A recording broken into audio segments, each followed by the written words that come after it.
बिस्मिल्लाहिर्रहमानिर्रहीम, अस्सलाम वालेकुम। आज जो हमारा नेक्स्ट टॉपिक ऑफ डिस्कशन है वो है वेव नेचर ऑफ पार्टिकल्स।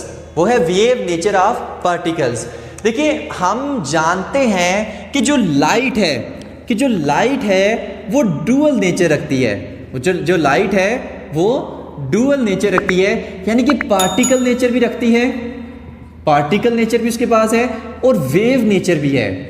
ठीक है, यानी कि लाइट के पास वेव नेचर है। प्लैंक ने हमें आकर बताया कि नहीं भाई, लाइट के पास पार्टिकल नेचर भी है। तो लाइट डुअल नेचर रखती है, पार्टिकल नेचर भी रखती है, वेव नेचर भी रखती है। अगर हम इंटरफेरेंस या डायफ्रैक्शन का फिनोमेना कराएं, उसमें light as a wave behave करती है। अगर हम फोटो इलेक्ट्रिक इफेक्ट या कॉम्पटन इफेक्ट का फिनोमेना कराएं तो उसमें जो light as a particle behave करती है। ठीक है, तो एक साइंटिस्ट आए जिनका नाम था डी ब्रॉय। इसको डी ब्रॉय पढ़ना, डी ब्रोगले नहीं पढ़ना। एक साइंटिस्ट आए डी ब्रॉय, जिन्होंने सोचा कि जो लाइट है वो एज अ पार्टिकल भी बिहेव करती है, एज अ वेव भी बिहेव करती है। लेकिन जो पार्टिकल्स हैं, जैसे कोई इलेक्ट्रॉन है, अब इलेक्ट्रॉन क्या है? इलेक्ट्रॉन पार्टिकल है। अब इलेक्ट्रॉन क्या है? एक पार्टिकल है जिसका मैस भी है और वेलोसिटी v के साथ ये मूव भी कर रहा है। बहुत ही छोटू सा मैस है, इतना छोटू मैस है कि ये आंख से दिखाई नहीं देता और इसकी वेलोसिटी भी काफ़ी ज़्यादा हाई होती है। तो डी ब्रॉय ने सोचा कि इलेक्ट्रॉन पार्टिकल नेचर तो रखता है, क्या इलेक्ट्रॉन वेव नेचर भी रखता है? जैसे लाइट है डुअल नेचर रखती है, पार्टिकल नेचर भी, वेव नेचर भी। अब इलेक्ट्रॉन क्या, एक पार्टिकल है, तो क्या जो इलेक्ट्रॉन है वो एक वेव नेचर भी रखता है? तो उसने प्रूव किया, उसने एक हाइपोथेसिस दी। इसने, ये कोई लॉ नहीं है, इसने कोई एक्सपेरिमेंट नहीं था किया, इसको हम इसलिए डी ब्रॉय हाइपोथेसिस कहते हैं। जस्ट इसने एक थ्योरी पेश की कि इलेक्ट्रॉन भी, जो हमारे पास इलेक्ट्रॉन है ये भी वेव नेचर रखता है। इलेक्ट्रॉन एक पार्टिकल है, ये एक पार्टिकल नेचर भी रखता है, ये वेव नेचर भी रखता है। लेकिन इसको एक्सपेरिमेंट के जरिए से बाद में प्रूव किया था डेविसन और जर्मर ने। वो हमारा इंशाल्लाह नेक्स्ट टॉपिक होगा। फिलहाल जस्ट डी ब्रॉय हाइपोथेसिस, ठीक है, इसने जस्ट एक थ्योरी पेश की थी, एक्सपेरिमेंट नहीं था किया। उसने कहा इलेक्ट्रॉन एक पार्टिकल नेचर भी रखता है, एक वेव नेचर भी, इलेक्ट्रॉन वेव नेचर भी रखता है।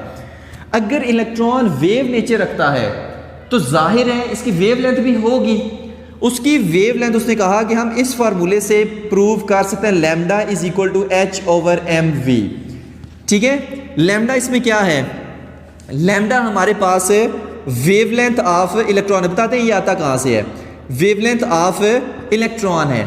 m क्या है? Mass of electron, mass of electron. v क्या है? Velocity of electron. और h क्या है? Planck's constant. यानी इस फार्मूले के जरिए से हम इलेक्ट्रॉन की वेवलेंथ निकाल सकते हैं, जो कि मैस जिसका m है और वेलोसिटी v के साथ वो मूव कर रहा है। तो ये किस तरह से फार्मूला है, सबसे पहले वो चीज़ देखते हैं, उसके बाद और भी इंपॉर्टेंट बातें इसमें डिस्कस करेंगे। तो देखिए, मोमेंटम फोटोन क्या था? p इज इक्वल टू h/लैम्डा। ठीक है, फोटोन भी क्या, एक पार्टिकल है, पार्टिकल की तरह बिहेव करता है वो भी। तो उसने कहा कि अगर एक इलेक्ट्रॉन है जिसका मैस m है और वेलोसिटी v है, उसका मोमेंटम कितना होगा? p is equal to mv। ऐसा ही है, तो यहां पर mv पुट कर दे कि एक इलेक्ट्रॉन है, मैस m है, वेलोसिटी v के साथ मूव कर रहा है, तो v इज इक्वल टू h/लैम्डा और lambda is equal to h/mv। तो इस फार्मूले से हम क्या कर सकते हैं? वेवलेंथ ऑफ इलेक्ट्रॉन को फाइंड कर सकते हैं। अब इसके मुताबिक दुनिया के जितने पार्टिकल्स हैं, डी ब्रॉय के मुताबिक दुनिया के जितने पार्टिकल्स हैं वो सारे वेव नेचर भी रखते हैं। यानी कि जैसे मैं हो गया, ठीक है, कोई बाइक वगैरह होगी, कोई गाड़ी होगी, कोई क्रिकेट बॉल होगी, यानी कि जो भी चीज़ मैस रखती है और मूव कर रही है तो उसके पास पार्टिकल नेचर भी है, उसके पास वेव नेचर भी है। लेकिन सवाल ये प्रोड्यूस होता है कि अगर मैं मैस m हूं और मैं वेलोसिटी v के साथ मूव कर रहा हूं, तो मेरी वेव किसी को नज़र को क्यों नहीं आती? जो मेरे साथ वेव एसोसिएट है वो नज़र क्यों नहीं आती? एक क्रिकेट बॉल है, उसको जब मैं ऐसे थ्रो करता हूं, क्रिकेट बॉल का मैस भी है, क्रिकेट बॉल की वेलोसिटी भी है, तो जब मैं उसको ऐसे थ्रो करता हूं तो मुझे एज अ पार्टिकल तो नज़र आता है। ठीक है, कि एक सॉलिड कोई चीज़ है, लेकिन उसकी वेव क्यों नहीं नज़र आती? ठीक है, तो वो चीज़ आज हम डिस्कस करेंगे। दुनिया में जितने भी ये चीज़ें हैं, ठीक है, जो मैस रखती है और वेलोसिटी के साथ को मूव करे, उन सब के साथ हम कहते हैं कि वेव एसोसिएट होती है, लेकिन वो हमें नज़र क्यों नहीं आती, उसका जवाब हम देखते हैं। तो उसके लिए एक बुक वाले ने आगे एक एग्जाम्पल ली हुई है। कहते हैं कि अगर एक बुलेट है जिसका मैस है 20 ग्राम, ठीक है, और वो 330 मीटर पर सेकंड्स की रफ्तार से, की वेलोसिटी से मूव कर रही है, यानी ये उसका क्या है, मैस है, ये उसकी क्या है, वेलोसिटी है। तो बताएं बुलेट की एक किस्म का मैस, हैवी मैस है ना, ठीक है, इलेक्ट्रॉन की निस्बत, तो बुलेट की वेवलेंथ कितनी होगी? तो वो जब उन्होंने इधर पुट किया तो उन्होंने कहा कि lambda is equal to, H की वैल्यू क्या है, 6.63 इंटू 10 टू रेज पर -34 जूल सेकंड में होती है, और मैस ऑफ बुलेट कितना है 20 ग्राम। तो किलोग्राम में जब इसको हम करेंगे तो 20 इंटू 10 टू रेज पर -3 किलोग्राम, और वेलोसिटी इसकी कितनी है 330 मीटर पर सेकंड। तो इससे जो इसकी वेवलेंथ निकली वो कितनी थी, 1 इंटू 10 टू रेज पर -34 मीटर। यानी कि यहां से जब एक्सपेरिमेंट से उन्होंने देखा, मतलब बुलेट का जब उन्होंने मैस और वेलोसिटी निकाला, ठीक है, एक्सपेरिमेंट से नहीं, बुलेट का जब उन्होंने हाइपोथेसिस के जरिए से मैस और वेलोसिटी निकाला, और सॉरी मैस और वेलोसिटी के जरिए से जब उसकी वेवलेंथ निकाली, तो उन्होंने ऑब्जर्व किया कि जो बुलेट की वेवलेंथ है वो इतनी ज्यादा कम आई है कि हम उसको डिटेक्ट ही नहीं कर सकते। 1 इंटू 10 टू रेज पावर -34, इतनी कम वेवलेंथ है कि हम उसको डिटेक्ट ही नहीं कर सकते। यानी इससे फिर अंदाजा उन्होंने ये लगाया कि कोई भी जो पार्टिकल है या कोई भी जो ऑब्जेक्ट है जिसका मैस ज्यादा है और वेलोसिटी कम है, तो उसकी जो वेवलेंथ है वो इतनी शॉर्ट होती है, इतनी कम होती है कि वो डिटेक्ट ही नहीं हो सकती, और हम उस वेवलेंथ को निग्लिजिबल कर देते हैं। और नेग्लिजिबल कर देते हैं तो हम फिर कह देते हैं कि जो हैवी मैस होते हैं, मतलब जो जिनका मैस ज़्यादा होता है, वेलोसिटी कम होती है, उनके साथ कोई भी वेव एसोसिएट नहीं होती। हालांकि वेव एसोसिएट होती है लेकिन इतनी कम होती है कि हम उसको निगलेक्ट कर देते हैं क्योंकि वो डिटेक्ट नहीं हो सकती। तो हम फिर ये कह देते हैं कि अगर एक क्रिकेट बॉल है उसकी फिर कोई वेव नहीं है, जो डिटेक्ट ही नहीं हो सकती। अगर कोई मैं हूँ, मेरी आपको वेव क्यों नहीं नजर आती? मैं जब मूव करूँ, मैं वेलोसिटी v के साथ मूव करूँ, मेरे साथ जो वेव एसोसिएट है वो आपको क्यों नहीं नजर आ रही? क्योंकि वो इतनी ज़्यादा कम है कि हम उसको डिटेक्ट ही नहीं कर सकते। हम कहते हैं कि हाँ बस पार्टिकल है, हमारे साथ कोई वेव एसोसिएट नहीं है, हम उसको निग्लिजिबल करार देते हैं।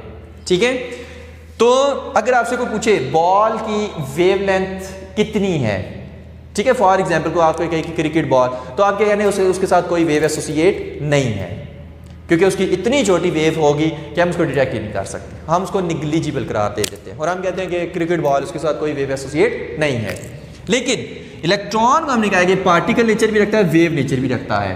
तो अब हम निकालते हैं इलेक्ट्रॉन की वेवलेंथ कितनी निकलेगी, इलेक्ट्रॉन की वेवलेंथ कितनी निकलेगी इलेक्ट्रॉन की। अब अगर इलेक्ट्रॉन को देखा जाए तो इलेक्ट्रॉन का जो मैस है वो कितना है, 9.1 into 10 to raise power -31 kilogram. ठीक है, और जो इसकी वेलोसिटी है आपकी बुक में जो दी है 1 into 10 to raise power 6 metre per second. अब यहां पर देखिए इसका मैस बहुत कम है, इतना कम है कि नजर ही नहीं आता, और इसकी वेलोसिटी जो है वो बहुत ज्यादा है। तो अब देखते हैं कि इसकी वेवलेंथ कितनी निकलती है इसी फार्मूले के जरिए से।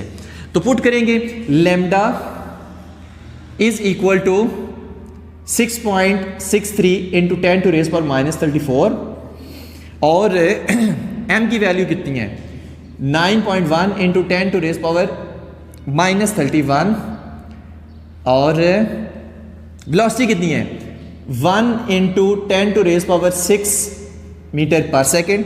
तो इससे जो इसका लैम्डा आता है, जो कैलकुलेटेड इसकी वैल्यू है, मैं इस बार इसको चेक कर ही लूँ, 7 into 10 to raise power -10 metre, 7 into 10 to raise power -10 metre.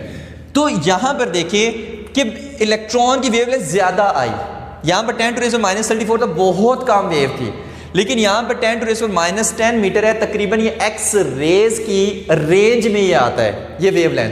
X raise की जितनी वेवलेंथ है 10 टू रेज पावर -10 तक उसकी भी होती है, तो उसकी रेंज में ये इलेक्ट्रॉन की वेवलेंथ आ रही है, और ये डिटेक्ट हो सकती है, ये डिटेक्ट हो सकती है। 10 टू रेज, ये बड़ी वेव है, ये छोटी वेव है, तो बड़ी वेव इसलिए ये डिटेक्ट हो सकती है। तो इस तरह से डी ब्रॉय ने जस्ट हाइपोथेसिस के जरिए जैसे एक थ्योरी पेश की कि अगर इलेक्ट्रॉन है वो पार्टिकल नेचर भी रखता है, वो वेव, लाइट तो हमें पता है पार्टिकल नेचर भी रखती है, वेव नेचर भी रखती है, लेकिन एक इलेक्ट्रॉन है, ये भी उसने सोचा कि इलेक्ट्रॉन है भाई पार्टिकल नेचर तो रखता है, लेकिन क्योंकि उसका मैस बहुत कम है, वेलोसिटी बहुत ज़्यादा है, हमें नज़र ही नहीं आता, तो लाजमी फिर वो वेव नेचर भी रखता होगा। तो उसने थ्योरेटिकल फार्मूलों के जरिए से हमें बताया कि हाँ भी इलेक्ट्रॉन पार्टिकल नेचर भी रखता है, वेव नेचर भी रखता है। इस पे इलेक्ट्रॉन की वेव नेचर पे ही क्वांटम मैकेनिक्स में इसमें बहुत सारी थ्योरीज आई फिर, ठीक है। तो ये चीज़ इसमें लाजमी याद रखनी है। इसके अलावा इसमें बस इतना ही था, ठीक है। बाकी ये तो थ्योरेटिकल था। इसी चीज़ को, इसी इलेक्ट्रॉन की वेवलेंथ को जो प्रूव किया था एक्सपेरिमेंट के ज़रिए से, वो डेविसन और जर्मर ने किया था। वो कैसे प्रूव किया था वो इंशाल्लाह हम नेक्स्ट लेक्चर में डिस्कस करेंगे। तो थैंक यू वेरी मच। अल्लाह हाफिज़।